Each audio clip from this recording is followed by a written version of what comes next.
সূর্যের ন্যায় সীমাহীন আলোকিত জীবনের আকাঙ্ক্ষা বুকে পৃথিবীতে জন্মগ্রহণ করে প্রতিটি মানুষ। যে কোনো পাহাড় সম প্রতিকূল অবস্থাতেও সেই আলোকে হৃৎপিণ্ড প্রজ্বলিত রেখে পৃথিবীর পথে আমাদের সকলকে এগিয়ে যেতে হবে।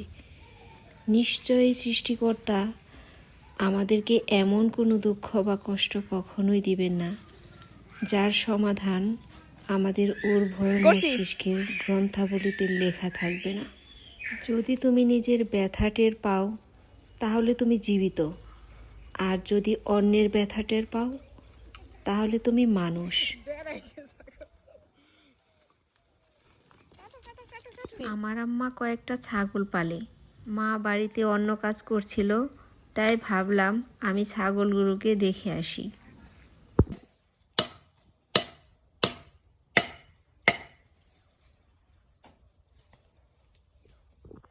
আসসালামু আলাইকুম বন্ধুরা, আমি নতুন।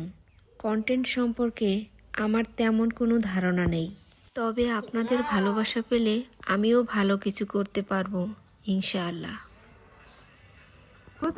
খুঁজা দে ডরা না একটু কেমনে করে খাইতেছে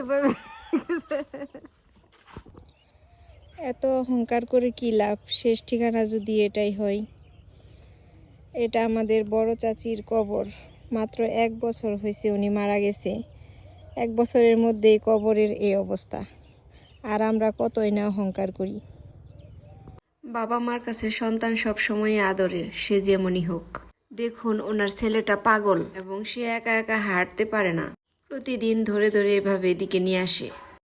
নতুনদেরকে অবহেলা না করে একটু উৎসাহ দিবেন, তাহলে দেখবেন নতুনরাও একদিন অনুপ্রাণিত হয়ে অনেক ভালো কিছু করতে পারবে। গেছুয়া শান্তিনগর প্রাথমিক বিদ্যালয়, বৈচিত্র্যে ভরা আমাদের ঘেছুয়া গ্রাম। জীবিকার তাগিদে শহরের ইট পাথরের দেয়ালের ভিতরে থাকলেও মনটা যেন পড়ে থাকে সব সময় গ্রামেই। খোলা হাওয়া, পাখির ডাক, শীতের পিঠা, গাছ থেকে ফল পেড়ে খাওয়া, আরও কত কিছু। শৈশবের এরকম হাজারো স্মৃতি আমার চোখের সামনে দিয়ে সারাক্ষণ ঘুরতে থাকে।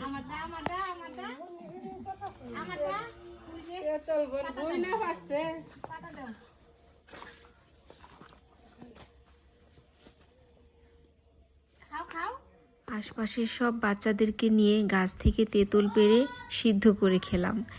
এখন আমি গোসল করতে আসছি। পুকুরে সাঁতার কেটে গোসল না করলে আমার ভালোই লাগে না। তো ধন্যবাদ আপনাদের সবাইকে কষ্ট করে আমার পুরো ভিডিওটা দেখার জন্য। আমার জন্য সবাই দোয়া করবেন, আমিও সবার জন্য দোয়া করি। আল্লাহ হাফেজ, আসসালামু আলাইকুম।